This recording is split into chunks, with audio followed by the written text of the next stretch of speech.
আজ ৯ ডিসেম্বর বেগম রোকেয়া দিবস। ১৯ শতকের সমাজে নারীর ভূমিকা আবদ্ধ ছিল নিষেধাজ্ঞার দেয়ালে।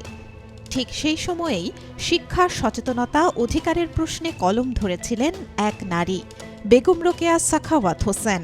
বাংলার নারী জাগরণের প্রথম আলো, অগ্রদূত এবং বিপ্লবের নীরব দিশারি। নারীর জাগরণ, প্রাতিষ্ঠানিক শিক্ষার প্রসার, সমাজে নারীর সমানাধিকারের দাবিতে বেগম রোকেয়া যে সংগ্রামের সূচনা করেছিলেন তা আজও প্রাসঙ্গিক। রোকেয়ার দর্শন, শিক্ষাই মুক্তি, আজও নারীর বাস্তবতায় প্রাসঙ্গিক ও প্রতিফলিত হচ্ছে।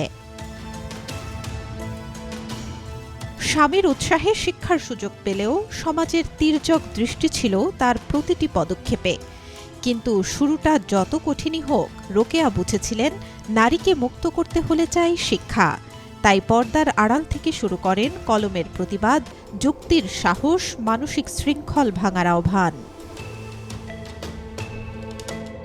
শিক্ষাকে ছড়িয়ে দিতে ১৯১৬ সালে কলকাতায় প্রতিষ্ঠা করেন সাখাওয়াত মেমোরিয়াল গার্লস স্কুল, যা সে সময়ে মুসলিম মেয়েদের শিক্ষার অন্যতম সেরা প্রতিষ্ঠান।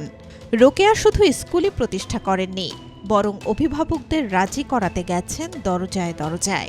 নিজ হাতে লিখেছেন পাঠ্য বই, তৈরি করেছেন পাঠ পরিকল্পনা। মেয়ে শিশুর পড়াশোনা পাপ, অবাঞ্ছিত এমনই কুসংস্কারের বিরুদ্ধে দাঁড়িয়েছিলেন রোকেয়া।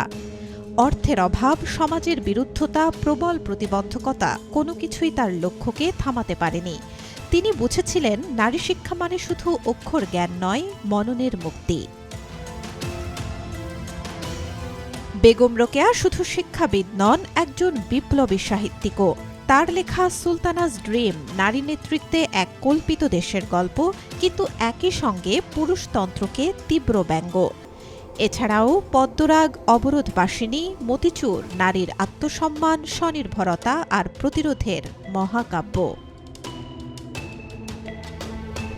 সাহিত্যের পাতায় রোকেয়া তুলে ধরেছেন স্বপ্নের নারী, সংগ্রামী নারী, দায়িত্ববান নারী।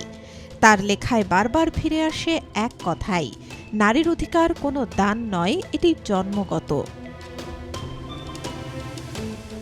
প্রতি বছরের মতো এবারও নারী শিক্ষা, নারী অধিকার, মানবাধিকার এবং নারী জাগরণে অসাধারণ অবদানের জন্য ৪ বিশিষ্ট নারীকে সম্মানিত করা হল রোকেয়া পদকে। মঙ্গলবার রাজধানীর ওসমানী স্মৃতি মিলনায়তনে এক অনুষ্ঠানে তাদের হাতে পদক তুলে দেন অন্তর্বর্তী সরকারের প্রধান উপদেষ্টা ডক্টর মোহাম্মদ ইউনূস। পদকপ্রাপ্ত নারীরা হলেন নারী শিক্ষা শ্রেণীতে রুবানা রাকিব, নারী অধিকার শ্রেণীতে কল্পনা আক্তার, মানবাধিকার শ্রেণীতে নাবিলা ইদ্রিস ও নারী জাগরণ শ্রেণীতে ঋতুপর্ণা চাকমা। অনুষ্ঠানে অধ্যাপক ইউনূস বলেন, নারী মুক্তি ও মানবাধিকার নিয়ে ব্যাপক সামাজিক আন্দোলনের মধ্য দিয়ে নারী সমাজকে অন্ধকার থেকে আলোর পথে নিয়ে এসেছিলেন বেগম রোকেয়া। নারী শিক্ষার অগ্রদূত বেগম রোকেয়ার স্মরণে এই দিবস উদযাপিত হচ্ছে জেনে তিনি আনন্দিত। শতবর্ষ পেরিয়ে আজকের বাংলাদেশ। নারী শিক্ষা বেড়েছে কর্মক্ষেত্রে অংশগ্রহণ, নেতৃত্বে ও দৃশ্যমান নারীর উপস্থিতি। তবুও সমাজে যখন কেউ নারীর কণ্ঠরোধ করতে চায়, তখনই নতুন করে প্রাসঙ্গিক হয়ে ওঠে রোকেয়ার চেতনা। রোকেয়া দিবস শুধু স্মরণ নয়, এটি অঙ্গীকার, এটি দায়িত্ব। নারী এগোলে দেশ এগোয়। বেগম রোকেয়া সেই অগ্রগতির চিরপ্রেরণা। Desk report, B news 24।